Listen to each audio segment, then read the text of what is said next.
Good morning, students and my dear friends. Today is 4th of February 2023, Saturday. And in today's discussion, we are going to cover news articles from February 3rd or February 4th. Lecture start करने से पहले अगर आपको इस lecture की PDF चाहिए तो आप मुझे टेलीग्राम चैनल पर ज्वाइन कर सकते हैं।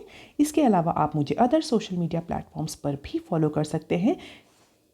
इसी टेलीग्राम चैनल पर आपको डेली इकोनॉमिक टाइम्स, मिंट और बिजनेस स्टैंडर्ड की न्यूज़ हेडलाइंस की एक सेपरेट पीडीएफ भी मिल जाएगी। इसके अलावा इस टेलीग्राम चैनल का एक डिस्कशन ग्रुप भी है जो कि आप ज्वाइन कर सकते हैं मुझसे डायरेक्टली कम्युनिकेट करने के लिए। इसके अलावा इस टेलीग्राम चैनल पर डेली फाइनेंशियल एक्सप्रेस की पीडीएफ भी अपलोड होती है। आप इस वीडियो को 1.25x की स्पीड से सुन सकते हैं।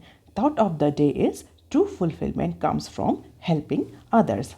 और these are the Mint news headlines, these are the Business Standard news headlines. और आज के डिस्कशन में हम अप्रॉक्सीमेटली 14 न्यूज़ आर्टिकल्स कवर करेंगे। 5 आर्टिकल मिंट के हैं, रिमेनिंग बिजनेस स्टैंडर्ड के हैं। और मैंने दोनों ही दिन की न्यूज़ को कंबाइन किया, यानी February 3rd और February 4th की न्यूज़ को कंबाइन करके डिस्कस करने की कोशिश करिए। तो देख लेते हैं आज का पहला आर्टिकल जो कि मिंट के पेज नंबर 2 पर दिया हुआ है। Middle earners may continue with old income tax regime.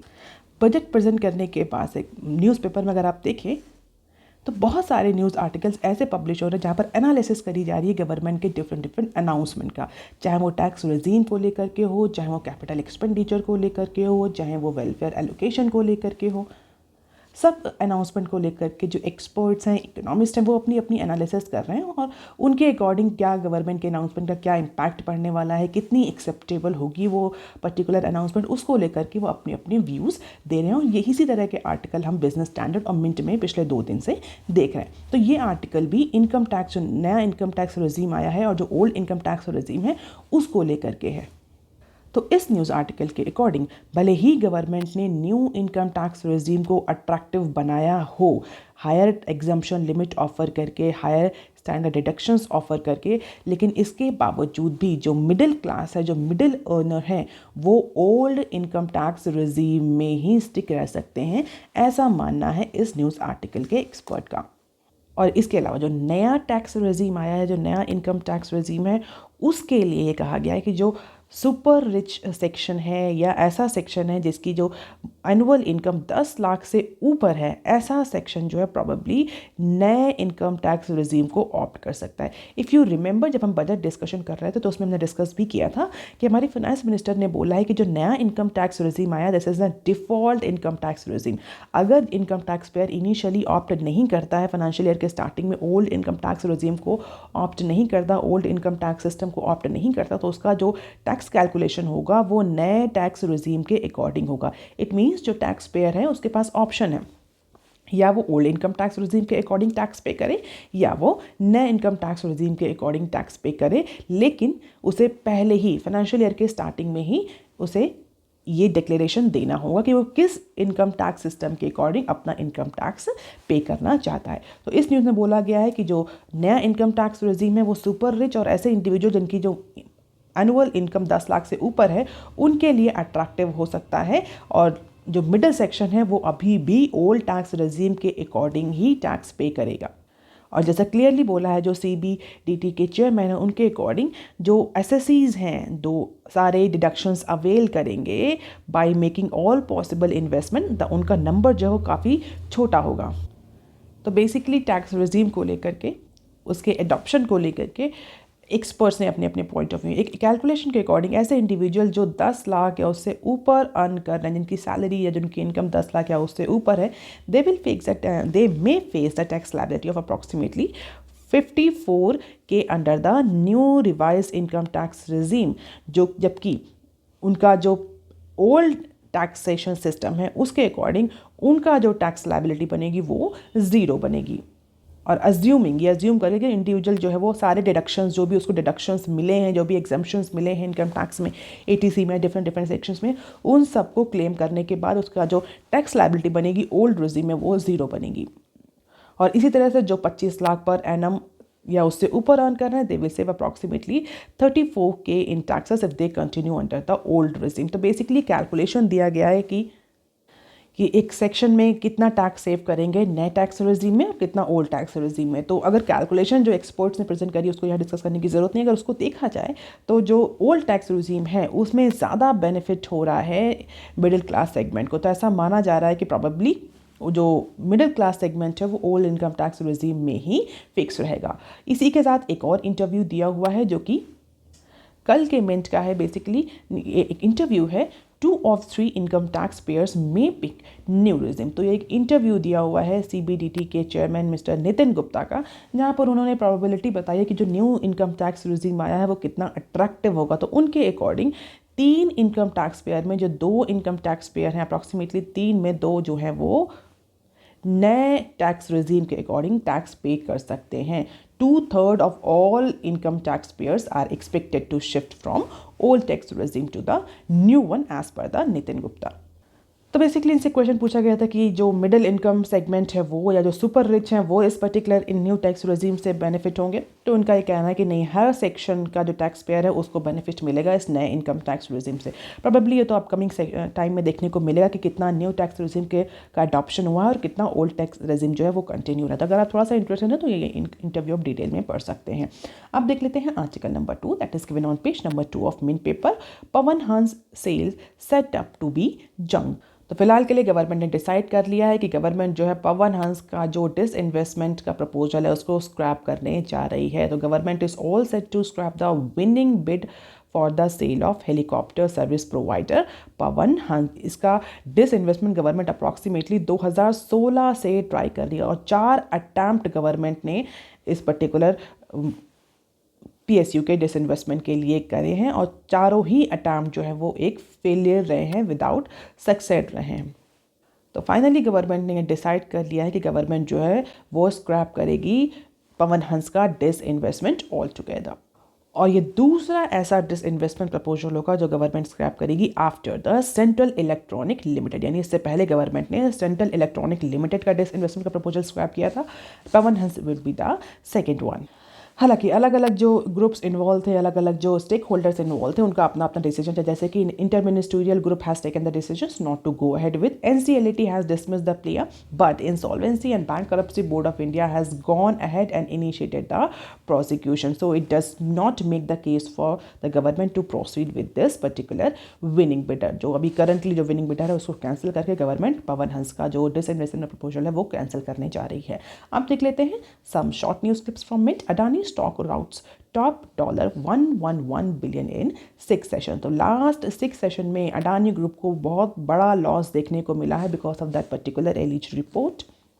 और जो इन्वेस्टर्स हैं they are continuing to flee shares of group firms even as a bearish bet amount. तो अडानी ग्रुप के जो शेयर्स हैं उनमें सेल ऑफ देखने को मिला है जिसकी वजह से अप्रॉक्सीमेटली $111 बिलियन का शेयर होल्डर वेल्थ जो है वो लास्ट 6 ट्रेडिंग सेशन में राउट्स ऑफ हो गया है। और अगर हम देखेंगे ग्रुप वाइज की कंपनी के वाइज देखें तो अडानी गैस ने सबसे ज़्यादा लॉस रजिस्टर किया है, followed by Adani enterprises, Adani green, Adani transmission, Adani ports, Ambuja cements, Adani power, Adani Wilmar, ACC and NDTV। Approximately सभी SBUs में के उनके शेयर्स में हमें फॉल देखने को मिल रहा है। तो इसी के बाद इमीडिएटली अडानी को और ज़्यादा कई शॉक्स देखने को मिले, जैसे कि एक न्यूज़ में दिया हुआ है Bangladesh seeks revision in 25 years PPA with Adani group. तो finally Bangladesh power development board, जिसको हम BBDB के नाम से भी जानते हैं, BPDB के नाम से भी जानते हैं, उसने फ़िलहाल के लिए जो अपना पावर परचेज एग्रीमेंट किया था, PPA किया था अडानी पावर के साथ, उसके रिवीजन के लिए बोला है। तो ये 25 साल पुराना पावर परचेजिंग एग्रीमेंट है अडानी पावर के साथ में बांग्लादेश पावर डेवलपमेंट बोर्ड का। और जिस तरीके से अडानी ग्रुप के शेयर डिप्लीट हो रहे हैं, जिस तरीके से अडानी ग्रुप की शेयर होल्डिंग वेल्थ डिप्लीट हो रही है, जिस तरीके से कंपनी को लॉस हो रहा है, उसके बाद से बांग्लादेश जो है वो उस पर्टिकुलर परचेजिंग एग्रीमेंट को लेकर के रिवीजन चाहता है। और इस PPA की अगर हम थोड़ी सी डिटेल में बात करें तो इस अडानी ग्रुप के पास, अडानी पावर के पास जो गोडा पावर प्लांट है झारखंड में, वहाँ से इलेक्ट्रिसिटी सप्लाई होती है बांग्लादेश को। तो अडानी ग्रुप का जो गोडा पावर प्लांट है झारखंड में, उससे इंपोर्ट करी जाती है इलेक्ट्रिसिटी बांग्लादेश को। और ये 25 साल पुराना एग्रीमेंट है, या हम बोल सकते हैं 25 साल का एग्रीमेंट है जिसको अडानी ग्रुप ने भी बांग्लादेश के साथ साइन किया था। 2017 में ये एग्जीक्यूट हुआ था। सो लेट अस सी कि अब इसके बाद क्या डिसीजन होता है आगे। अब देख लेते हैं बिजनेस स्टैंडर्ड की न्यूज़ हेडलाइंस और न्यूज़ एनालिसिस। ये जो न्यूज़ है ये बेसिकली कल के न्यूज़पेपर की है। RBI ask for details of Adani loans from bank. तो जिस तरीके से अडानी का ग्रुप का डेप्रिसिएशन हो रहा है, उसके शेयर्स का डेप्रिसिएशन हो रहा है, तो definitely reserve Bank of India immediately caution हो गया कि उस बैंक से पूछा कि भाई आपने कितना कितना लोन्स, एक्सपोजर मीन्स आपने कितना कितना लोन दिया है अडानी ग्रुप को। तो Reserve Bank of India has stepped into the take stock of the commercial banks exposure to the Adani group. जिस तरीके से डेप्रिसिएशन हो रहा तो आरबीआई को डेफिनेटली इस बात का बहुत बड़ा फेयर है कि कहीं ऐसा ना हो कि जो अडानी ग्रुप को दिया गया लोन है वो एनपीए में कन्वर्ट हो जाए, और जिससे, और ये हम सभी जानते हैं कि Adani is a very big group, और अगर एक्सपोजर होगा बैंक्स का तो बहुत ह्यूज एक्सपोजर होगा, और अगर इतना बड़ा अमाउंट एनपीए में कन्वर्ट होता है या ट्रस्ट एसेट में कन्वर्ट होता है तो डेफिनेटली बैंकिंग सेक्टर बहुत ज़्यादा इम्पैक्ट करेगा। इसीलिए इमीडिएटली आरबीआई ने जो कमर्शियल बैंक्स हैं उनसे डिटेल मांगी कि आप अपना अपना एक्सपोजर बताइए कि आपका अडानी ग्रुप में किस किस कंपनी में कितना कितना एक्सपोजर है, आपने कितने कितने लोन दिए हुए हैं। जितने भी लोन सैंक्शन किए हैं उसकी डिटेल मांगी गई है कमर्शियल बैंक से। और ये है आज की front news. On this matter, Bank Resilient says RBI amid the Adani crisis। तो कल आरबीआई ने कमर्शियल बैंक से डिटेल मांगी थी, और आज फ्राइडे को रिजर्व बैंक ऑफ इंडिया ने बोला है कि जो बैंकिंग सेक्टर है, इंडियन बैंकिंग सेक्टर है, वो रेजिलिएंट है, मजबूत है, क्योंकि आरबीआई ने उसका असेसमेंट किया है और बैंक्स का जो एक्सपोजर है अडानी ग्रुप में वो विद इन द लिमिट है। इट मीन्स ऐसा कुछ नहीं कि अडानी ग्रुप के स्ट्रेस होने की वजह से इंडियन बैंकिंग सेक्टर पर बहुत ज़्यादा इम्पैक्ट पड़ेगा। तो as per the RBI bank exposure to Adani group is within the norms, क्योंकि एक बहुत बड़ा कंसर्न रेज हुआ था लेंडर्स की फाइनेंशियल हेल्थ पे। जिस तरीके से अडानी ग्रुप का स्टॉक जो है वो आउट ऑफ हो रहा था, उसको देख करके बहुत सारे जो इकोनॉमिस्ट हैं, इन्वेस्टर्स हैं, वो चिंता में आ गए थे। लेकिन फिलहाल के लिए आरबीआई ने इस बात के लिए अश्योरेंस दी है कि जो बैंक का एक्सपोजर है वो विद इन द लिमिट है। आरबीआई जो है वो कंटिन्यूअस विजिल रखे हुए है बैंकिंग सेक्टर पर और इंडिविजुअल बैंक्स पर कि उनकी फाइनेंशियल स्टेबिलिटी मेंटेन है। हालांकि बैंकिंग रेगुलेटर ने ये कहीं डिस्क्लोज नहीं किया है अप्रॉक्सीमेटली कि कितना एक्सपोजर है, किस बैंक का कितना एक्सपोजर है ओवरऑल बैंकिंग सिस्टम का, और कहीं भी अडानी ग्रुप का भी नाम मेंशन नहीं किया है आरबीआई ने। But we all know this is all about the Adani group. हालांकि ऐसा एंटिसिपेट किया जा रहा है कि banks have an exposure of 80,000 crore to this particular Adani group, और जिसमें एसबीआई जो है वो लीडिंग पोजीशन पे है। एसबीआई का अप्रॉक्सीमेटली 27K करोड़ का एक्सपोजर है अडानी ग्रुप में। ऑल्दो आरबीआई हैज स्टेटेड कि जो पैरामीटर्स हैं, capital adequacy, asset quality, liquidity, provision coverage, profitability, वो सब हेल्दी हैं। अभी रिसेंटली आज के न्यूज़ में एसबीआई ने अप्रॉक्सीमेटली 14K करोड़ का प्रॉफिट रजिस्टर किया है।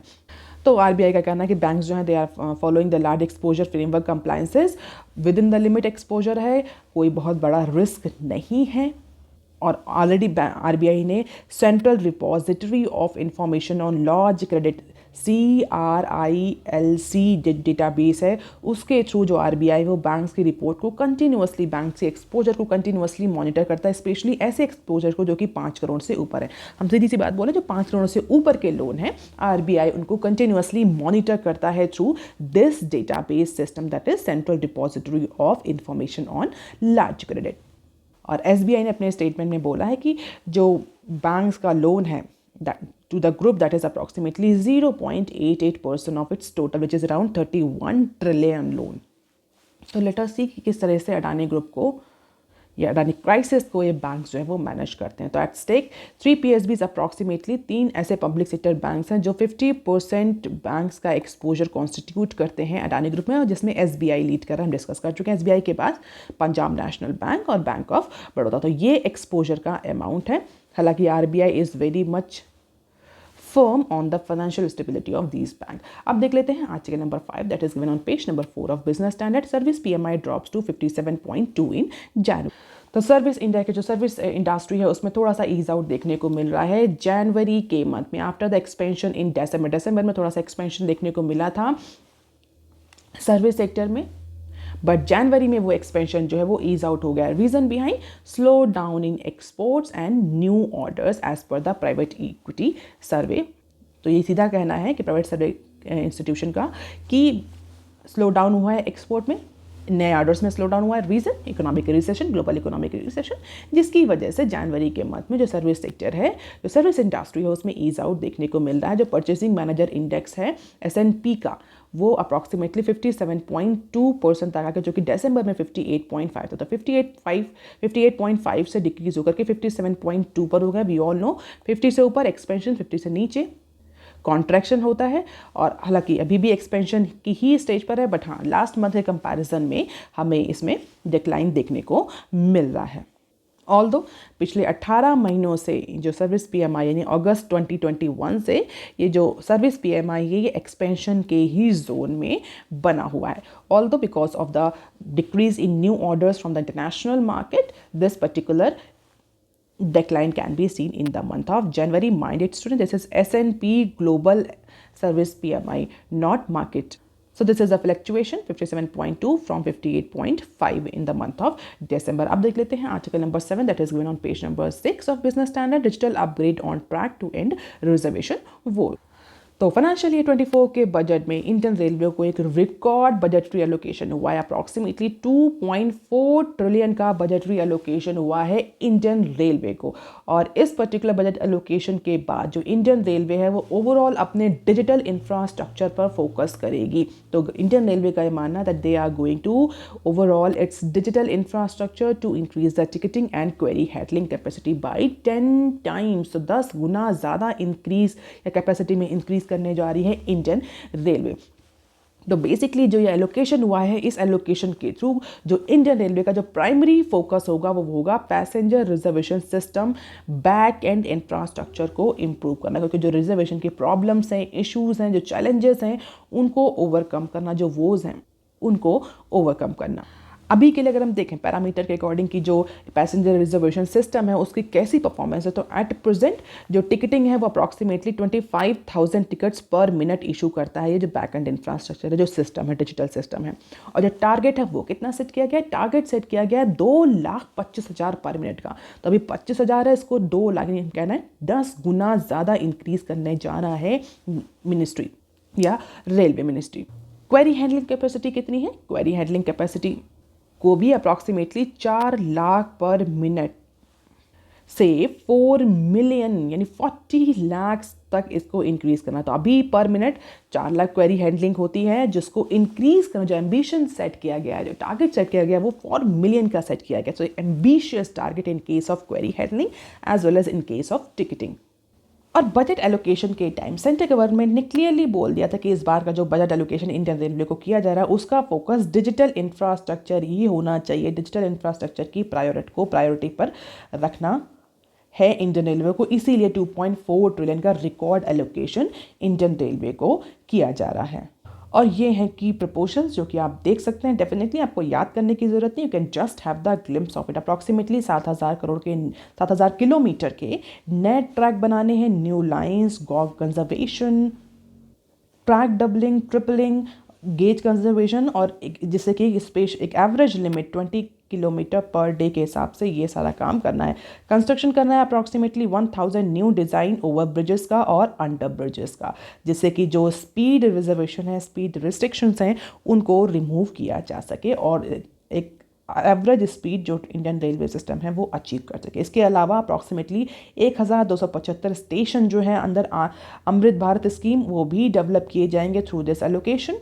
अपार्ट फ्रॉम इट अप्रॉक्सीमेटली 2000 जन सुविधा केंद्र भी ओपन किए जाएंगे for daily use convenience in railway station. Apart from it 10-fold increase in ticketing, query handling, local art and craft to be promoted in approximately 1000 station. अगर आप थोड़ा सा ट्रैवल करते हो तो आपने देखा भी होगा डिस्ट्रिक्ट 1 प्रोडक्ट करके कई सारे आउटलेट्स भी आपको स्टेशन में दिखे होंगे, कई सारे स्टेशन में। इसके अलावा इंटरसिटी वंदे मेट्रो शटल को भी इंट्रोड्यूस किया जाएगा। Hydrogen train on heritage routes भी चलाई जाएंगे। तो ये सारे की प्रपोजल है और इसी के लिए डेफिनेटली इसी के लिए एक ह्यूज एलोकेशन इंडियन रेलवे को किया गया है। अब देख लेते हैं some short news articles. Government get 33% in VI promoters to invest. तो फाइनली जो वीआई के प्रमोटर्स हैं वो एग्री कर गए हैं कि वो कंपनी में इन्वेस्ट करेंगे। After a long wait Vodafone Idea has been able to secure a lifeline. Central government ने फ्राइडे को अप्रूव कर दिया है जो टेलकोस का जो वीआई का ड्यूज था उसको इक्विटी में कन्वर्ट करने का। तो जो एजीआर ड्यू था अप्रॉक्सीमेटली कितना ड्यू था आप मुझे कमेंट सेक्शन में लिखकर बता सकते हैं। हालांकि मैं बता दे रही हूँ आपको अप्रॉक्सीमेटली 16 के, और अगर हम एग्जैक्ट नंबर की बात करें तो 16,133 करोड़ का ड्यू था वीआई पर, एजीआर ड्यू था। With this approval now government here means central government will hold approximately 33% stake in VI। और कंडीशन क्या थी गवर्नमेंट की कंडीशन ये थी कि हम तभी इसको इक्विटी में कन्वर्ट करेंगे जब जो VI के प्रमोटर्स हैं वो इन्वेस्ट करेंगे। तो ना promoters are ready to invest और गवर्नमेंट ने जो ड्यू था उसको फिलहाल के लिए कन्वर्ट कर दिया है इक्विटी में in order to revive the financially stressed telecom joint venture between UK Vodafone and Birla owned Aditya Birla Group। ये तो बात रही गवर्नमेंट डेट की। अगर टोटल डेट देखें तो 2.2 ट्रिलियन का डेट है वोडाफोन आइडिया में। So let us see after this particular lifeline how Vodafone Idea will revive itself. अब देख लेते हैं next clip. Sensex gain most in nearly 3 months, Adani rout ebbs. तो अडानी ग्रुप के जो शेयर हैं वो कंटिन्यूसली फॉल कर रहे हैं। इसके बावजूद भी सेंसेक्स जो है वो गेन रजिस्टर कर रहा है और पिछले लास्ट 3 month का अगर हम डेटा देखें तो कल के ट्रेडिंग सेशन में सेंसेक्स ने biggest single day gain register किया है सिंस November 11। तो November 11 के बाद कल February 3 में जो सेंसेक्स है उसने बिगेस्ट सिंगल गेन रजिस्टर किया है। और लास्ट कुछ सेशंस में जो सेलिंग प्रेशर देखने को मिल रहा था अडानी ग्रुप से वो थोड़ा सा ईज आउट हुआ है कल फ्राइडे को। तो अप्रॉक्सीमेटली 1.5% का इंक्रीज देखने को मिला हमें सेंसेक्स में in a single day gain. अगर टॉप गेनर्स की बात करें तो टाइटन, बजाज फाइनेंस, HDFC और HDFC were the top Sensex gainer. Definitely loser was on the side of Adani group. अब देख लेते हैं next clip. Law ministry allow CCI to clear merger without quorum. So finally CCI और जो industry की जो problem थी उसको रिजॉल्व कर दिया है। लॉ मिनिस्ट्री ने कॉम्पिटिशन कमीशन ऑफ इंडिया को अप्रूवल दे दिया है कि वो quorum without fulfilment of quorum वो मर्जर को क्लियर कर सकती है, मर्जर की परमिशन दे सकती है। तो law ministry has given its note to CCI to take decision on pending combination applications without the full quorum। If you are regularly following my news channel you must be knowing about this issue। CCI का quorum नहीं था जिसकी वजह से कई सारी जो merger deal थी वो पेंडिंग पड़ी हुई थी। इंडस्ट्री ने गवर्नमेंट से अप्रोच किया, फाइनली लॉ मिनिस्ट्री ने अप्रूव कर दिया CCI को कि आप कोरम की चिंता ना करें, कोरम हम बाद में भी पूरा कर लेंगे। अभी फिलहाल के लिए जो पेंडिंग डील्स हैं जिनका अप्रूवल पेंडिंग है आप उनको अप्रूवल दीजिए या जो भी डिसीजन आपको लेना है वो लीजिए। No quorum requirement is mandatory for certain period of time. तो 16 ऐप कॉम्बिनेशंस ऑफ और मर्जर के जो एप्लीकेशंस थे वो पेंडिंग पड़े थे because of the lack of CCI quorum. So finally law ministry के इस अप्रूवल के बाद इन 16 डील्स को या तो अप्रूवल मिलेगा या तो इनको कैंसिल कर दिया जाएगा। अब देख लेते हैं next clip. 113% increase in allotment for north east, highest ever. तो जो करंट गवर्नमेंट का फोकस है नॉर्थ ईस्ट डेवलपमेंट को लेकर के उसका सीधा रिफ्लेक्शन हमें बजट में भी देखने को मिल रहा है। If you know our prime minister says that north east as a development gateway of south east Asian countries. और इसीलिए इस बार जो बजट में एलोकेशन किया गया है उसमें अप्रॉक्सीमेटली 113% का इंक्रीज्ड एलोकेशन किया गया है नॉर्थ ईस्ट को and this is the highest ever allocation for north east. तो अप्रॉक्सीमेटली 5,892 करोड़ का एलोकेशन किया गया है नॉर्थ ईस्ट रीजन को जो कि पिछले साल से 113% ज़्यादा है। फोकस क्या होगा? कैपिटल एक्सपेंडिचर डेफिनेटली और ये रहे डिफरेंट डिफरेंट सेगमेंट जहाँ पर गवर्नमेंट ने इन्वेस्ट करना है. You can just have the glimpse of it. Civil aviation, consumer affair, corporation, chemical, fertiliser, labour employment, rural development. और मिनिस्ट्रीज के according north east development of any region, heavy industry, skill development and entrepreneur, tourism, food processing and tribal affairs. You can just have the glimpse of it. तो हम देख सकते हैं कि जी इस ministry, ये जो जितनी अपर मिनिस्ट्रीज हैं, चाहे सिविल एविएशन, कंज्यूमर अफेयर्स या हम कॉर्पोरेशन की बात करें, इनका एलोकेशन रिड्यूस हुआ है पिछले साल के कंपैरिजन में. और मिनिस्ट्री ये जो एरियाज़ हैं, चाहे वो स्किल डेवलपमेंट हो, फूड प्रोसेसिंग हो, ट्राइबल अफेयर्स हो, टूरिज्म हो, एनी हो, इन सब में एलोकेशन किया गया है इंक्रीज्ड फॉर्म में. और सबसे ज़्यादा जो एलोकेशन इंक्रीज हुआ है वो development of north east region को अप्रॉक्सीमेटली 113% का इंक्रीज किया गया है. हैवी इंडस्ट्री में भी skill development, tourism, food processing और ट्राइबल अफेयर, इन सारे सेगमेंट में इंक्रीज किया गया है एलोकेशन में in comparison to these ministries और एरियाज. अब देख लेते हैं next, Indian financial market remain well regulated says Sitharaman. तो आज के न्यूज़ एनालिसिस में बेसिकली पेज नंबर 4 पर यह दिया हुआ है, जहां पर बजट के बाद बजट आउटरीच प्रोग्राम जो है प्रेस कॉन्फ्रेंस ऑर्गेनाइज करती है फाइनेंस मिनिस्ट्री. उसी में कई सारे क्वेश्चंस को, डाउट्स को क्लियर किया जाता है, कई सारे क्वेरीज को आंसर किया जाता है. तो उसी पर्टिकुलर आउटरीच प्रोग्राम में जो हमारी फाइनेंस मिनिस्टर है वो रेगुलरली कई सारी प्रेस कॉन्फ्रेंस कर रहे हैं. और इस जो फ्राइडे को उन्होंने कॉन्फ्रेंस करी उसके उनके अकॉर्डिंग उन्होंने बोला कि इंडिया में जो फाइनेंशियल मार्केट है that is well govern and well regulated. Basically Adani group की क्राइसिस को लेकर के और अदर इश्यूज़ को लेकर के जो हमारी फाइनेंस मिनिस्टर उन्होंने बोला कि इंडिया की जो फाइनेंशियल मार्केट है that is well regulated and well govern. Investors जो हैं उनका इंटरेस्ट कहीं पर भी हॉल्ट नहीं होगा, उनके इंटरेस्ट को इम्पोर्टेंस दी जाती है. So India remain as before the absolutely well govern stable government and also well regulated financial market. As a result investor confidence which exist before shall continue even now. तो corporate governance और governance practices को लेकर के जो regulators हैं they are very tough, ऐसा मानना है हमारी फाइनेंस मिनिस्टर का. और इसके अलावा जो फाइनेंस मिनिस्ट्री जो है पोस्ट बजट आउटरीच प्रोग्राम्स हैं वो आज से स्टार्ट करने वाली है. तो finance ministry will begin its customary post budget interaction with stakeholder in Mumbai on Saturday. और इस पर्टिकुलर आउटरीच प्रोग्राम में कई सारे क्वेश्चंस को आंसर किया जाएगा. ये बताया जाएगा किस तरीके से जो करंट बजट है वो किस किस सेगमेंट को हेल्प करेगा. So that is all for today students. If you want lecture PDF you can join me on Telegram channel. You can also follow me on other social media platforms. Please like, share and subscribe. Thank you. Have a nice day.